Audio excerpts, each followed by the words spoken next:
Hello दोस्तों, स्वागत है आपका मेरे YouTube चैनल परीक्षा प्लान में। तो चलिए आज की हिंदी की वीडियो को शुरू करते हैं और आते हैं महत्वपूर्ण प्रश्नों पर। पहला प्रश्न है, उच्च प्राथमिक स्तर पर व्याकरण सिखाने की किस विधि को आप सर्वाधिक महत्वपूर्ण एवं उपयोगी पाते हैं? पहला विकल्प है आगमन विधि, दूसरा विकल्प है निगमन विधि, तीसरा है पाठ्य पुस्तकीय विधि और चौथा है अनुवाद विधि।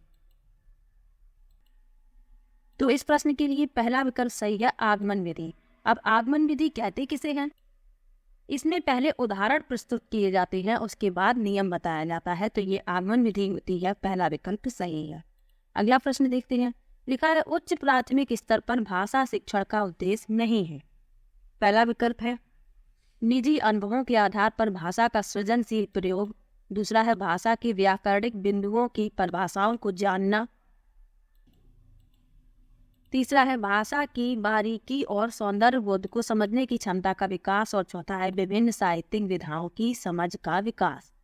तो इस प्रश्न के लिए दूसरा विकल्प सही है, भाषा के व्याकरणिक बिंदुओं की परिभाषाओं को जानना। भाषा शिक्षण का उद्देश्य भाषा की नियमबद्ध प्रकृति को पहचानना और उसका विश्लेषण करना उच्च प्राथमिक स्तर पर भाषा शिक्षण का पहला विकल्प है उद्देश्य है, दूसरा है उद्देश्य नहीं है, तीसरा है एकमात्र उद्देश्य है और चौथा है मुख्य उद्देश्य है।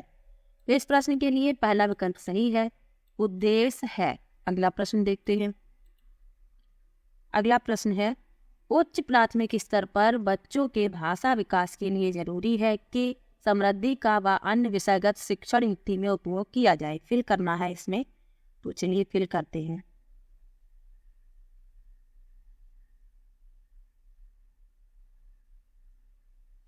पहला विकल्प है साहित्य कला, दूसरा है कलात्मक साहित्य, तीसरा है भाषिक साहित्य और चौथा है परिवेश भाषिक। तो इसमें उच्च प्राथमिक स्तर पर बच्चों के भाषा विकास के लिए जरूरी है कि भाषिक यहाँ भरा जाएगा, भाषिक, ये समृद्धि का भाषा व साहित्य अन्य विषयगत शिक्षण युक्ति में उपयोग किया जाए। तीसरा विकल्प इसमें सही होगा, भाषिक और साहित्य भरा जाएगा इसमें। अगला प्रश्न देखते हैं। लिखा है उच्च प्राथमिक स्तर पर हिंदी भाषा की पाठ्य पुस्तकों में हिंदीतर भाषा को भी जगह मिलनी चाहिए, इस कथन का औचित्य नहीं है। पहला विकल्प है हिंदीतर भाषियों के आक्रोश को शांत करना, दूसरा है हिंदीतर भाषा के साहित्य से परिचित कराना, तीसरा है हिंदीतर भाषाओं की रचना शैलियों से परिचित कराना और चौथा है हिंदीतर भाषाओं के माध्यम से संवेदनाओं को विस्तार देना। तो इसमें औचित्य नहीं है पूछा गया है। पहला विकल्प सही होगा, हिंदी भाषियों के आक्रोश को शांत करना। अगला प्रश्न है, विद्यार्थियों की पढ़ने में रुचि जगाने एवं भाषा ज्ञान में वृद्धि के लिए पाठ्य पुस्तक के अतिरिक्त पहला विकल्प है शैक्षिक भ्रमण का अधिकाधिक आयोजन किया जाना चाहिए, दूसरा है पाठ्यचर्या सैद्धांतिक क्रियाओं का अधिकाधिक आयोजन किया जाना चाहिए, तीसरा है समाचार पत्र पोस्टर का निर्माण करवाया जाना चाहिए और चौथा है पठन सामग्री विकसित की जा सकती है। तो इस प्रश्न के लिए चौथा विकल्प सही है, पठन सामग्री विकसित की जा सकती है। चौथा विकल्प इसमें सही है। अगला प्रश्न है, उच्च प्राथमिक स्तर पर बच्चों के भाषाई आकलन की दृष्टि से सबसे महत्वपूर्ण प्रश्न है। पहला विकल्प है मोर मोरनी के नाम किस आधार पर रखे गए हैं, दूसरा है वसंत ऋतु में नीलकंठ के लिए जाली घर में बंद रहना असहनीय क्यों हो जाता था, तीसरा है लेखिका को नीलकंठ की कौन सी चेष्टाएं बहुत भाती थी और चौथा है नीलकंठ की नृत्य भूमिका को अपने शब्द चित्र में प्रस्तुत कीजिए। तो इस प्रश्न के लिए चौथा विकल्प सही होगा, नीलकंठ की नृत्य भूमिका को अपने शब्द चित्र में प्रस्तुत कीजिए। अगला प्रश्न है, भाषा अर्जित करने के संदर्भ में सर्वाधिक महत्वपूर्ण है। पहला विकल्प है भाषिक पठन सामग्री, दूसरा है समृद्ध भाषा परिवेश, तीसरा है संचार माध्यमों का अधिक प्रयोग और चौथा है विद्यालय परीक्षा प्रक्रिया। तो इस प्रश्न के लिए दूसरा विकल्प सही है, समृद्ध भाषा परिवेश। एसएसटी की भी प्रैक्टिस चल रही है, आप लोग उन वीडियो को भी देख सकते हैं। एसएसटी का टॉप 100 आ चुका है, ईवीएस का टॉप 100 आ चुका है, साइंस का टॉप 50 आ चुका है। आप लोग इन सभी वीडियो को देख सकते हैं, इनमें महत्वपूर्ण प्रश्नों का संग्रह है। अगला प्रश्न है, बहुभाषिक कक्षा में बच्चों की भाषाओं को स्थान देने के लिए आवश्यक है। पहला विकल्प है शिक्षक बच्चों की भाषाओं का ही प्रयोग करें, दूसरा है शिक्षक बच्चों को उनकी भाषाओं में ही व्यवहार करने के लिए कहें, तीसरा है शिक्षक बच्चों को मातृभाषा प्रयोग को स्वीकार करे और चौथा है शिक्षक बच्चों की मातृभाषाओं में गीत कविता सुने। तो इस प्रश्न के लिए तीसरा विकल्प सही है, शिक्षक बच्चों के मातृभाषा प्रयोग को स्वीकार करे। तीसरा विकल्प इसमें सही है। अगला प्रश्न है, 8वीं कक्षा में पढ़ने वाली रूमीना लिखने में बेहद कठिनाई का अनुभव करती है। संभव है कि वह ग्रसित हो। पहला विकल्प है डिस्कैल्कुलिया, दूसरा है डिसलेक्सिया, तीसरा है डिस्ग्राफिया और चौथा है भाषाघात। तो इसमें लिखा है लिखने में बेहद कठिनाई का अनुभव कर रही है। तीसरा विकल्प सही है डिस्ग्राफिया, क्योंकि डिस्ग्राफिया जो है लेखन संबंधी अक्षमताओं को दर्शाता है। तीसरा विकल्प इसमें सही है। अधगम अक्षमताओं की एक वीडियो बनाई है, उसमें सभी प्रकार की अधगम अक्षमताओं के बारे में बताया है, आप लोग उस वीडियो को देख सकते हैं। डिस्कैल्कुलिया क्या है? ये गणितीय गणना और संख्याओं को समझने को प्रभावित करती है। यह विकार जो है गणितीय अक्षमता से संबंधित है और डिसलेक्सिया पठन विकार है। डिस्ग्राफिया लेखन संबंधी विकार है। तीसरा विकल्प इसमें सही होगा। अगला प्रश्न है, हिंदी भाषा के विविध रूपों से परिचित कराने में सर्वाधिक सहायक है। पहला विकल्प है हिंदी भाषा के समाचार पत्र व विज्ञापन, दूसरा है हिंदी भाषा का साहित्य व अन्य मुद्रित सामग्री, तीसरा है हिंदी भाषा की पुस्तक व विज्ञापन और चौथा है हिंदी भाषा की पत्रिका व पाठ्य पुस्तक। तो इस प्रश्न के लिए तीसरा विकल्प सही है, हिंदी भाषा का साहित्य व अन्य मुद्रित सामग्री। अगला प्रश्न है, भाषा सीखने और भाषा अर्जित करने में मुख्य अंतर का आधार नहीं है। पहला विकल्प है भाषाई परिवेश, दूसरा है स्वाभाविकता, तीसरा है सहजता और चौथा है व्याकरण। मुख्य अंतर का आधार नहीं है पूछा गया है, चौथा विकल्प सही होगा व्याकरण। अगला प्रश्न है, स्त्री को सौंदर्य का प्रतिमान बना दिया जाना ही उसका बंधन बन जाता है। इस विषय पर कक्षा में चर्चा कीजिए। भाषा की पाठ्य पुस्तक में इन प्रश्नों को स्थान देने का क्या औचित्य है? पहला विकल्प है सौंदर्य प्रतिमान बनाना, दूसरा है स्त्री बंधन की चर्चा करना, तीसरा है सौंदर्य प्रसाधनों का विरोध करना और चौथा है भाषा को स्त्री विमर्श से जोड़ना। तो इस प्रश्न के लिए चौथा विकल्प सही है, भाषा को स्त्री विमर्श से जोड़ना। अगला प्रश्न है, पाठ में ठिठिया कर हंसने लगी जैसा वाक्य आया। ठिठियाना शब्द में आना प्रत्यय का प्रयोग हुआ। आना प्रत्यय से बनने वाले 4 सार्थक शब्द लिखिए। इस प्रश्न का स्वरूप को पोषित करता है।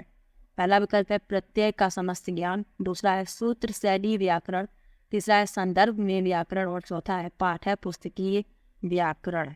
तो इस प्रश्न के लिए तीसरा विकल्प सही है, संदर्भ में व्याकरण। तीसरा विकल्प सही है।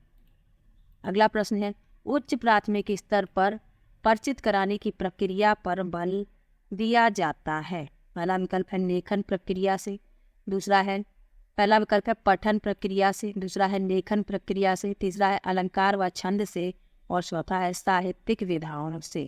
तो इस प्रश्न के लिए चौथा विकल्प सही है, साहित्यिक विधाओं से। अगला प्रश्न है, उच्च प्राथमिक स्तर पर पाठ्य पुस्तक में दिए गए विभिन्न साहित्यिक विधाओं के पाठ बच्चों को पहला विकल्प है हिंदी भाषा के विभिन्न रंगतों से परिचित कराते हैं, दूसरा है हिंदी भाषा की प्रसिद्ध रचनाकारों से परिचित कराते हैं, तीसरा है हिंदी भाषा में साहित्य सृजन के लिए प्रेरित करते हैं और चौथा है दर्शाए गए सभी विकल्प। तो इसमें पूछा गया है उच्च प्राथमिक स्तर पर पाठ्य पुस्तक में दिए गए विभिन्न साहित्यिक विधाओं के पाठ बच्चों को इन सभी से परिचित कराते हैं, यानी सभी विकल्प सही हैं, दर्शाए गए सभी विकल्प, चौथा विकल्प इसमें सही है। अगला प्रश्न है, उच्च प्राथमिक स्तर पर हिंदी भाषा शिक्षण का उद्देश्य नहीं है। पहला विकल्प है सरसरी तौर पर किसी पाठ को देखकर उसकी विषय वस्तु का पता करना, दूसरा है निजी अनुभवों के आधार पर भाषा का सृजनशील इस्तेमाल करना, तीसरा है भाषा की बारीकी और सौंदर्य बोध के लिए हिंदी भाषा का व्याकरण कंठस्थ करना और चौथा है विभिन्न साहित्यिक विधाओं और ज्ञान से संबंधित अन्य विषयों की समझ का विकास करना। तो इसमें उद्देश्य नहीं है पूछा गया है, तीसरा विकल्प इसका उत्तर होगा, भाषा की बारीकी और सौंदर्य बोध के लिए हिंदी भाषा का व्याकरण कंठस्थ करना। अगला प्रश्न है, उच्च प्राथमिक स्तर पर हिंदी भाषा सीखने में सबसे कम सहायक है। पहला विकल्प है समृद्ध भाषा परिवेश की उपलब्धता, दूसरा है पाठ्य पुस्तकों का प्रयोग, तीसरा है संचार माध्यमों का प्रयोग और चौथा है अन्य विषयों की कक्षाओं में भाषा पर ध्यान देना। तो सबसे कम सहायक जो है वह है पाठ्य पुस्तकों का प्रयोग, दूसरा विकल्प इसमें सही है। अगला प्रश्न है, उच्च प्राथमिक स्तर पर बच्चों के लिए साहित्य का चयन करते समय आप किस बात का सर्वाधिक ध्यान रखेंगे? पहला विकल्प है रचनाकार की प्रसिद्धि, दूसरा है रचनाओं की लंबाई, तीसरा है बच्चों का स्तर और रुचि और चौथा है सरल भाषा। तो इस प्रश्न के लिए तीसरा विकल्प सही होगा, बच्चों का स्तर और रुचि। अगला प्रश्न है, उच्च प्राथमिक स्तर पर बच्चों के भाषा आकलन में सर्वाधिक प्रभावी प्रश्न है। पहला विकल्प है रूप बदलकर बादल किसान के कौन से सपनों को साकार करेगा, दूसरा है बादलों के घिर आने पर कवि किसान को उठने के लिए क्यों कहता है, तीसरा है जब हरा खेत लहराएगा तो क्या होगा और चौथा है तुम भी अपने ढंग से तनिक शब्द का इस्तेमाल करते हुए 5 वाक्य बनाओ। तो इसमें पूछा गया है भाषा आकलन के लिए सबसे सर्वाधिक प्रभावी प्रश्न पूछा गया है। चौथा विकल्प सही होगा, तुम भी अपने ढंग से तनिक शब्द का इस्तेमाल करते हुए 5 वाक्य बनाओ। अगला प्रश्न है, अपनी मातृभाषा में किसान पर लिखी गई कविता को अपने मित्रों व शिक्षक को सुनाओ। हिंदी भाषा की पाठ्य पुस्तक में यह एक प्रश्न है। पहला विकल्प है कक्षा में मनोरंजन का साधन है, दूसरा है कक्षा में बच्चों को गीत गाने का अवसर देता है, तीसरा है कक्षा के बहुभाषिक संदर्भ को पोषित करता है और चौथा है कक्षा में समय के सदुपयोग का उत्कृष्ट उदाहरण है। तो इस प्रश्न के लिए तीसरा विकल्प सही है, कक्षा के बहुभाषिक संदर्भ को पोषित करता है। अगला प्रश्न है, उच्च प्राथमिक स्तर पर बच्चों के भाषा प्रयोग का आकलन करने में सबसे कम प्रभावी है। पहला विकल्प है पोर्टफोलियो, दूसरा है अवलोकन, तीसरा है बातचीत और चौथा है जांच सूची। सबसे कम प्रभावी पूछा गया है, चौथा विकल्प इसका उत्तर होगा जांच सूची। अगला प्रश्न है, राधिका 7वीं कक्षा में पढ़ाती है, वे बच्चों को नाम संबंधी कुछ उदाहरण देती है, फिर संज्ञा के बारे में समझाती है, राधिका द्वारा प्रयुक्त विधि है। पहला विकल्प है निगमन विधि, दूसरा है आगमन विधि, तीसरा है सूत्र विधि और चौथा है भाषा संसर्ग विधि। तो प्रश्न में कहा गया है कि पहले नाम संबंधी कुछ उदाहरण देती हैं, तो पहले उदाहरण आगमन विधि में दिए जाते हैं, दूसरा विकल्प इसमें सही है। पहले उदाहरण दिए जाते हैं, नियम बाद में बताया जाता है आगमन विधि में, और निगमन विधि में क्या होता है, नियम पहले बता दिया जाता है और उदाहरण बाद में दिए जाते हैं। इस प्रश्न के लिए दूसरा विकल्प सही है। अगला प्रश्न, 8वीं कक्षा में पढ़ाने वाले अली अक्सर बच्चों के गलत शब्दों के नीचे शब्द का ठीक रूप लिखकर दोनों में अंतर करने के लिए कहते हैं, इसका मुख्य उद्देश्य है। पहला विकल्प है बच्चों को उनकी गलती का अनुभव कराना, दूसरा है शब्दों की सही वर्तनी की जानकारी देना,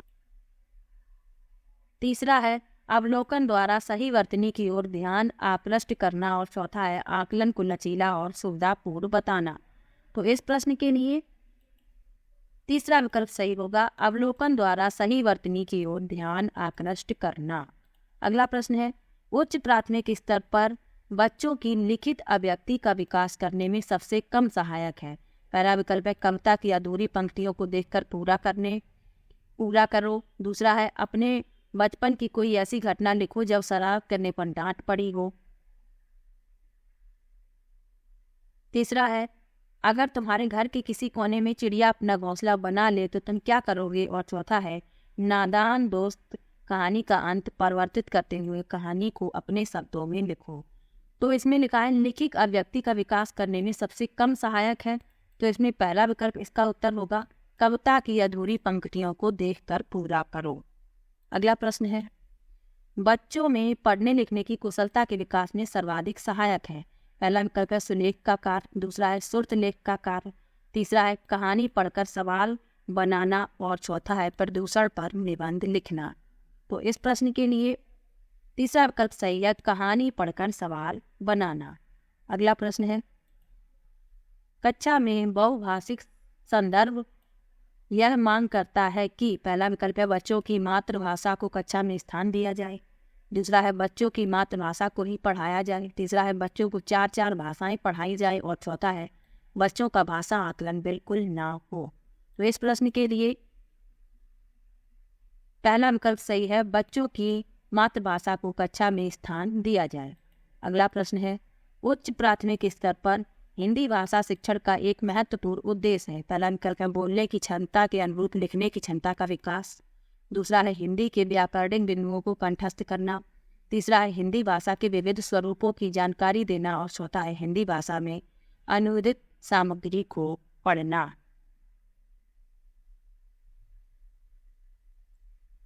तो इस प्रश्न के लिए तीसरा विकल्प सही होगा, हिंदी भाषा के विविध स्वरूपों की जानकारी देना। अगला प्रश्न है, उच्च प्राथमिक स्तर पर मुहावरे और लोकोक्तियों के शिक्षण के संदर्भ में सर्वाधिक महत्वपूर्ण है। पहला विकल्प है उनकी परिभाषा याद करना। दूसरा है उनके अर्थ जानना। तीसरा है उनका क्रम याद रखना। और चौथा है संदर्भानुसार उनका प्रयोग करना। इस प्रश्न के लिए चौथा विकल्प सही होगा, संदर्भ अनुसार उनका प्रयोग करना।